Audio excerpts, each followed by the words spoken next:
Welcome to the Copper King Mine and Railroad. Today we're going to talk about wiring.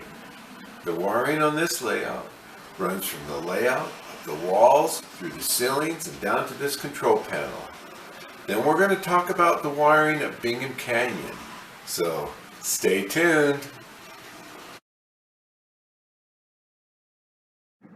When building the layout, wiring for the rails on the top 3 levels had to be completely done and running perfectly. The top point-to-point and the top continuous loop. Overhead lighting for nighttime operations and wires for buildings and shacks had to be in place. So the early stages of working on the layout, I needed a control board and a power source to make sure everything was running correctly.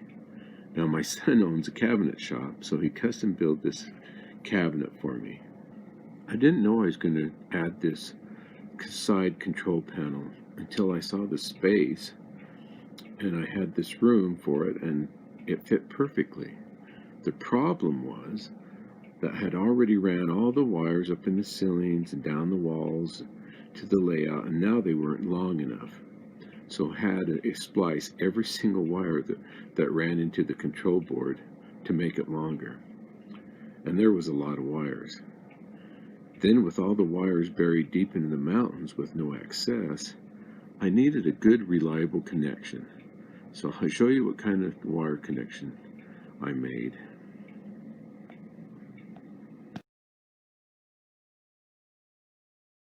So once your wires are stripped, then you can just tie them together like you do. Just twist them together. And I like to get them nice and tight so they're nice and secure. And that's your actual connection right there, is when those wires are really tied together. And I like to get the top part of that as even as I can, and actually trim the top off just a bit. And let me see.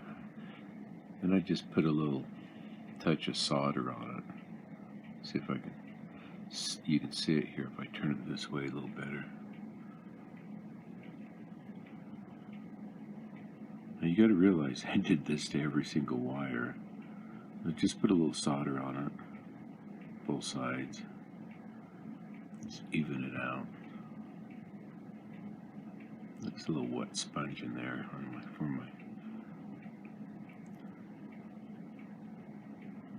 And then you just take and cut some shrink tubing, the size you need.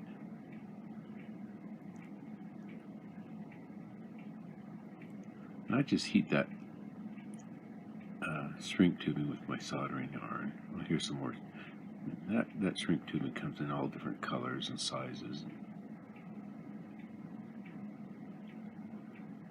So I just take and put the little tubing on, and then I just take my soldering iron and just go over it with, not the really hot end, but just up a little further.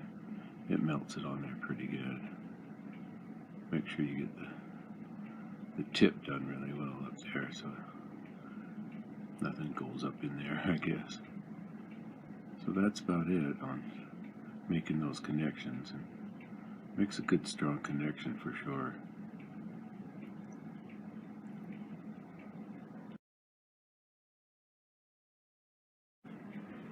So this is the control panel from the other side. I'm going to open up these doors. This is where all the wires went to. Let's see if we can see in there. It's kind of dark back in there. So this is the wires. Here it runs the rails and the switches and different things. I know it's kind of messy in there. I keep telling myself I'm going to organize that a little better. Label it just in case someone else had to work on it. It is somewhat labeled, and this is where the city and building lights are over here on this other side. And it is labeled a little bit. It just needs to be a little better organized. It's all color coded on the wirings. I do have a diagram on it. And this top part's part of has the transformers and the automatic reversing switches for the point-to-points there. And on the bottom shelf is about 5 transformers down there running some of the lights for the buildings and different things. So that's the wires for the Copper King Mine and Railroad. And this is the cabinet. My son designed it so it kind of looked like a roll top test with the sections and stuff. I got that ore. I took that ore from the mine when I was working one night. I got my books on my railroadings and some Bingham Canyon books up here. So that's my cabinet right there. I have a display train up here. The kids bought me. It's a Lionel. Also have another Lionel on the other wall, and American Flyer also up there on the wall. It's not in the frame. So now we're going to go take a look at the wires of Bingham Canyon Mine. So that will be interesting.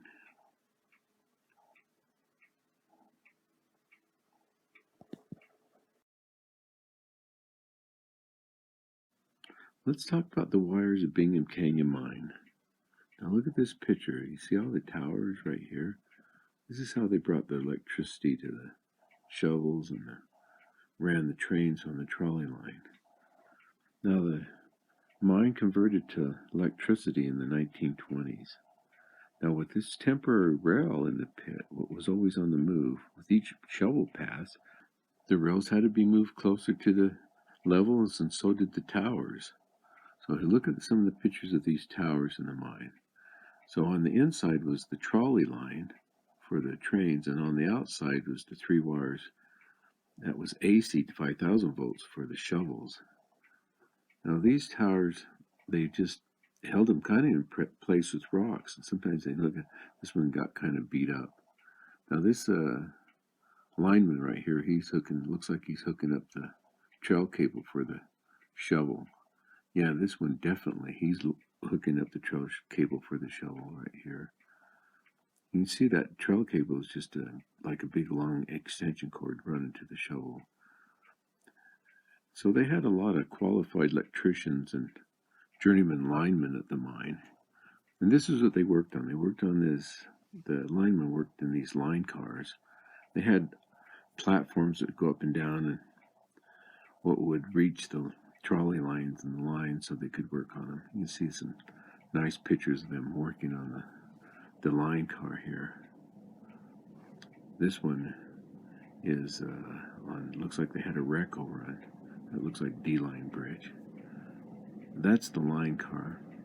And then out on the dumps, they didn't have the big towers. They had these towers that hooked to some extra long ties, and when they moved the rails out here, then the towers would just move along with the rail.